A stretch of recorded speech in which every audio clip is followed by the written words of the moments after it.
Bom Dia Sábado tá no ar.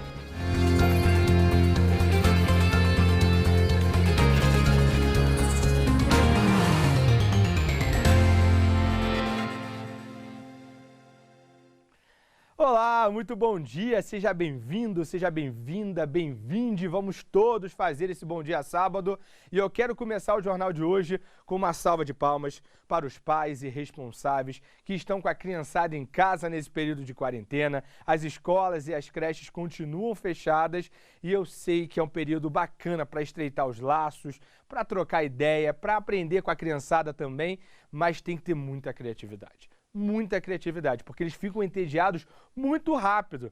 Por isso, tem um grupo de pais e também de artistas da região serrana que estão se mobilizando para que a criançada tenha acesso a conteúdo bacana, relevante e divertido também nesse período de quarentena.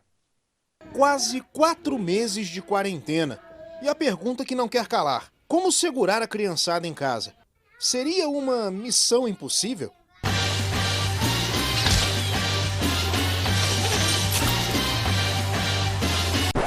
Calma, não precisa exagerar. O isolamento social é uma bela oportunidade, por exemplo, para aproximar pais e filhos.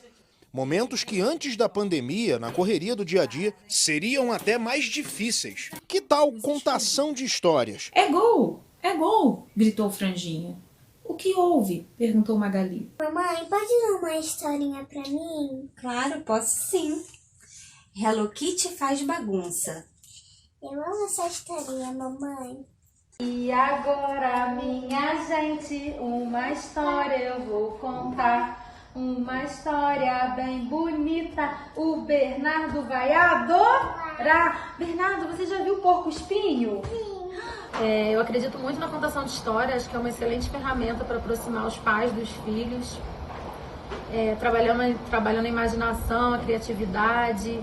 Maria Cibele é atriz de teatro e criou a personagem Belinha durante a tragédia climática de 2011 para levar alegria às crianças nos abrigos de Nova Friburgo. E desde então, ela está acostumada a brincar muito com os pequenos através de apresentações em praça pública. E com a pandemia, a Belinha teve que se adaptar ao isolamento social. E você está pensando que a quarentena afastou a Belinha da criançada? Não mesmo. Agora, como será que a Belinha está se virando para fazer as apresentações e as tradicionais brincadeiras para a criançada nessa quarentena? Foi utilizando a criatividade e principalmente o sentido de adaptação aqui na sua própria casa. Estou subindo aqui, um espaço que até então estava sem uso aqui, se transformou em um belíssimo estúdio. Vou falar mais baixo porque está rolando a live aqui agora, olha só. De palitinhos de fósforo, já que eu não podia pegar muitos galhos e muitas madeiras no quintal. Barney, tem sido uma loucura, né? Porque eu percebi que quando começou isso tudo, eu precisava arrumar um jeito de permanecer perto das minhas crianças. Então eu comecei esse processo de lives, mas até entender que eu tinha que olhar para a bolinha preta demorou bastante tempo. E o que facilitou muito foi o acesso que eu dei a eles através de um telefone que eu disponibilizei. Então a gente tem um acesso direto, um contato direto, onde a gente troca mensagens, vídeos, áudios diariamente, e isso foi muito legal, né? E um desafio, porque eu peguei um pedaço da minha casa, transformei num estúdio, né? Criei o canal do YouTube para poder produzir vídeos e estar cada vez mais perto dessas crianças. E eu percebo que isso tem sido incrível, porque eu tenho um público muito assíduo, né, nos meus espetáculos de praça. E eles continuam assíduos nas minhas lives. Ah, O Sítio do Pica-Pau Amarelo, um clássico da literatura brasileira, que já ganhou diversas versões na TV. Quem não conhece a Cuca, o Visconde de Sabugosa e a Emília, hein? Talvez a mais famosa personagem da trama. E se eu te disser que existe uma teresopolitana que interpreta a boneca de pano mais querida do Brasil há nada mais nada menos que 5 décadas? Hoje, com 83 anos, Edinar começou a interpretar a Emília em 1970 e agora está utilizando toda a sua experiência para conscientizar as crianças também através das lives.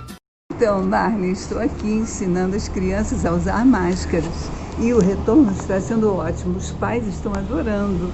Está sendo muito bom mesmo. Essa coisa de ensinar, de dar uma educação para as crianças através dos vídeos. O nosso trabalho sempre foi focado na seguinte frase: brincar é o meio mais eficaz de se educar. E que brincando a criança aprende de verdade. Brincando, as nossas crianças passaram por esse primeiro momento de susto da pandemia, desenhando, né, fazendo confecção de brinquedos, inventando histórias sobre o coronavírus. E com isso elas passaram a entender melhor o que era esse coronavírus. Eu considero que contar histórias e ouvir histórias é mais do que um alento para a criança, é mais do que uma atividade simplesmente, né, lúdica. Ela tem um conteúdo profundo, porque através das histórias a criança percebe o ambiente que a cerca, ela percebe histórias sobre a sua cultura, sua região, ela percebe, né, tudo que está à sua volta através das histórias. Então, ler histórias, ouvir histórias, é uma coisa é um ato de muita profundidade para a criança. É muito importante que ela esteja ouvindo histórias e aprendendo através das histórias, porque através das histórias, ela, além de viajar sem sair do lugar, ela compreende o mundo que a cerca de uma forma muito mais fácil.